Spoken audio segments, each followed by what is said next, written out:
میں آپ کا بہت بڑا فین ہوں، کورنگی کراسنگ میں رہائش پذیر ہوں، اسٹیل دودھ والی. اچھا یہ تو وہی دودھ والی بکریاں. آپ سے ہم خریدیں گے دودھ والی بکریاں، فری میں نہیں لیں گے انشاءاللہ. دودھ والی بکریاں، دودھ والی بکری کا بزنس بہت ٹائٹ ہے. میرا خود ارادہ ہو رہا ہے اب میں اس کو بزنس کروں یار دودھ والی بکریوں کا. اصلی شہد کی پہچان یہ ہے کہ چھتے سے توڑ کے آپ خود لے کر آئے ہو، کسی لیب میں نہیں پتا چلتا، یہ ذہن میں رکھنا. نہ اصلی شہد کا ذائقہ بعض دفعہ خراب ہوتا ہے، یعنی خراب سے مراد نقلی شہد سے خراب ہوتا ہے. نہیں، اصلی شہد کی علامت ہے جمے گا. جو جم نہیں رہا اس کا مطلب گڑبڑ ہے، کیمیکل ڈالے ہوئے ہیں. کوئی بھی لیکوڈ چیز ہوگی وہ ٹھنڈ میں جمے گی. البتہ جو بیر کا شہد ہے وہ ذرا مشکل سے جمتا ہے، وہ جلدی نہیں جمتا. اور پلوسا درخت کا شہد ہے KPK میں، وہ گرمیوں میں بھی جم جاتا ہے. لوگ کہتے ہیں نقلی ہے، تو لہذا اس کو نہ جمانے کے لیے اس میں چیزیں ڈالی جاتی ہیں، پھر نہیں جمتا، لوگ کہتے ہیں اصلی ہے. تو ہم لوگ بہت بے وقوف لوگ ہیں. ان کو تبھی تو میرا شہد کا بزنس کا بیڑا غرق ہو گیا. میں اصلی شہد بیچتا تھا، چلا ہی نہیں. ایکسپورٹ کرنے لگا تھا میں. ایک پارٹی آئی میرے پاس، میں نے ان کو شہد دیا، بتایا کہ یہ اوریجنل ہے. تو انہوں نے کیا کیا، وہ رکھے جم گیا. آ کے کہنے یہ تو چینی ہے، جما ہوا ہے. حالانکہ وہ چینی نہیں تھی، وہ موم کے وہ ہو جاتے ہیں. تو انہوں نے کہا نہیں یہ نہیں چاہیے. میں نے کہا مرضی ہے بھائی آپ کی. پھر کہتے ہیں آپ مولانا ہو کے یہ کام کر رہے ہو. میں نے کہا مولانا ہو کے یہ کر رہا ہوں، مولانا نہیں ہوتا تو میں اس میں کیمیکل ڈال کے اس کو جمنے سے بچا رہا ہوتا. سمجھتے ہو کہ نہیں؟ تو ہم نے پھر اندازہ لگا لیا کہ پاکستان میں اگر کوئی خالص چیز بیچ رہا ہے تو وہ دنیا کا سب سے بڑا احمق اور سب سے بڑا بے وقوف ہے. یہاں خالص چیز سوسائٹی میں چلے گی نہیں. اب بکری کے دودھ کے بھی کچھ لوگ بزنس کر رہے ہیں، تو میرا اپنا بھی ارادہ ہوا کہ ایک شوق بھی ہے تو چلو اسی شوق کو بزنس بنا لو.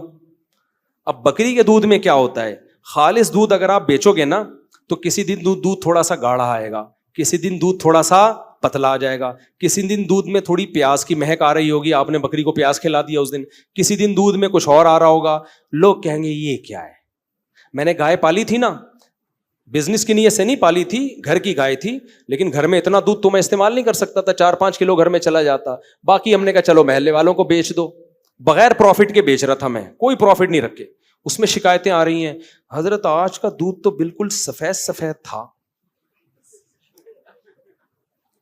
حضرت آج کا دودھ میں تو پیلا پن بہت آ رہا ہے، حضرت اس دن ہم نے دودھ کو بوائل کیا تو اتنی موٹی ملائی تھی، آج دودھ کو بوائل کیا تو ملائی ہے نہیں.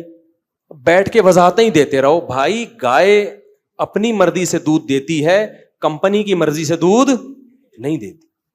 کبھی گرمی زیادہ ہوگی اس نے کم کھایا ہے، یا کبھی ایسی گھاس کھا لی اس میں فیٹ کم بنا ہے تو کم ملائی ہوگی. کبھی کچھ، کبھی آرگینک چیزیں اسٹیبل نہیں رہتی، ایک جیسی کبھی بھی نہیں رہتی.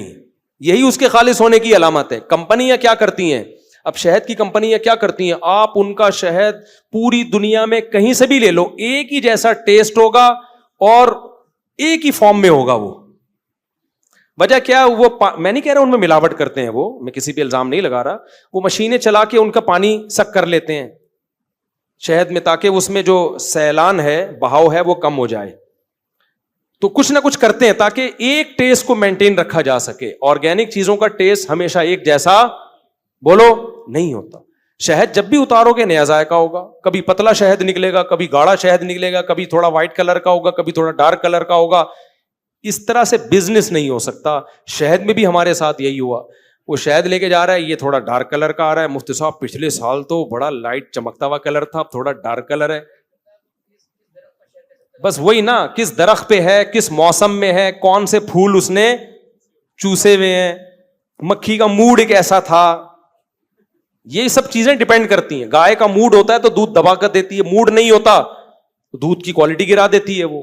اب گائے کا میں لطیفے سناؤں گا گائے کو بٹھا کے اس کا موڈ صحیح کرنے کے لیے. تو میں نے لوگوں سے بولا بھائی ہماری گائے کا دودھ ہے، میرا کوئی بزنس نہیں ہے، یہ آپ نے لینا ہے لو، ورنہ پتلی گلی سے نکلو، ملاوٹ کوئی نہیں ہو رہی ہے اس میں، آگے دیکھ لو. لیکن لوگوں کو نہیں سمجھ میں آتا بھائی.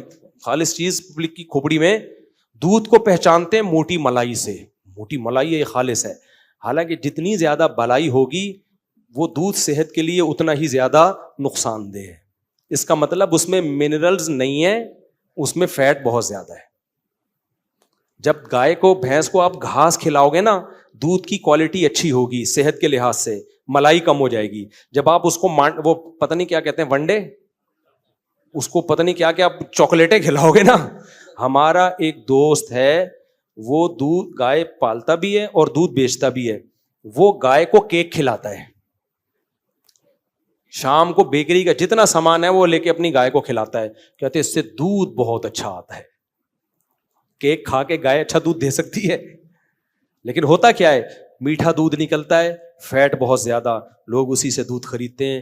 یار اس کے دودھ کی کوالٹی بڑی شاندار ہے, گاڑا دودھ ہے, اتنی موٹی ملائی, اور ایسا میٹھا کہ چینی ڈالنے کی ضرورت ہی نہیں. اور ہماری گائے گھاس کھا کے دودھ دے رہی تھی. یہ کیا ہے, مفتی صاحب باتیں تو بڑی اچھی کرتے ہیں, لیکن مفتی صاحب کی گائے دودھ اچھا نہیں دیتی, کیونکہ گائے کی نیچرل غذا گھاس ہے میرے بھائی.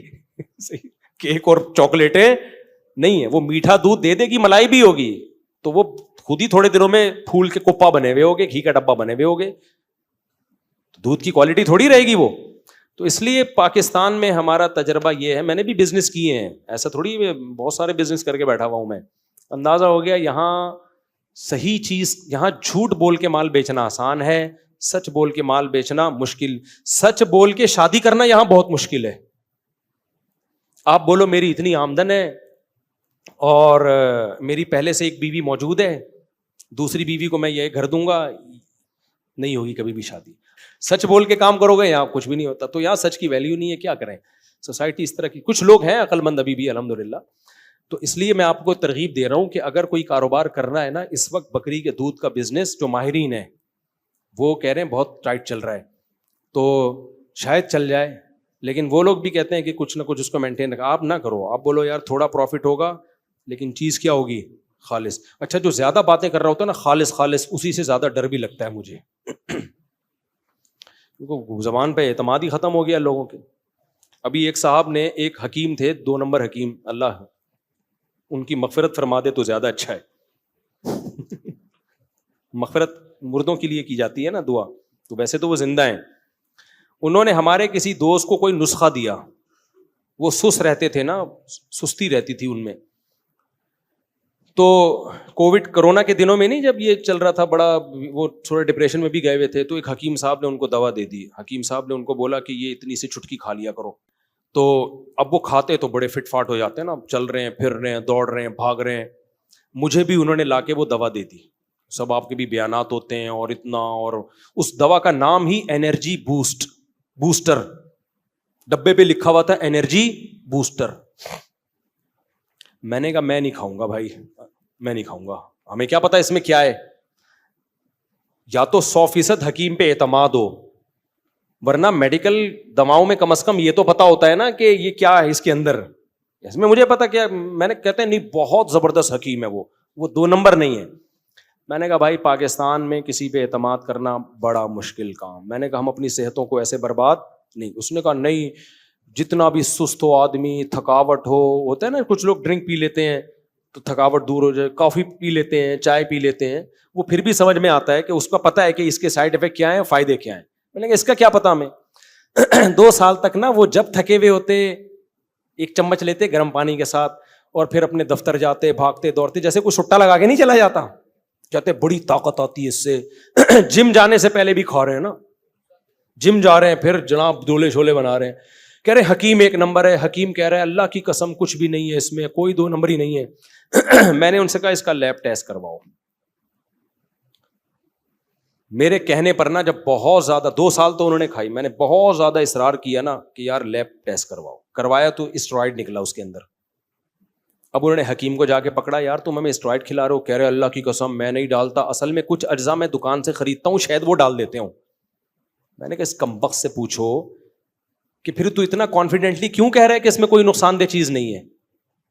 جب تو کہیں اور سے بھی کچھ چیزیں خرید رہا ہے تو آپ بولو میں کچھ نہیں ڈالتا, بھائی باہر سے کچھ چیزیں میں خریدتا ہوں شاید اس میں ڈل جاتا, یہ بول دو نا.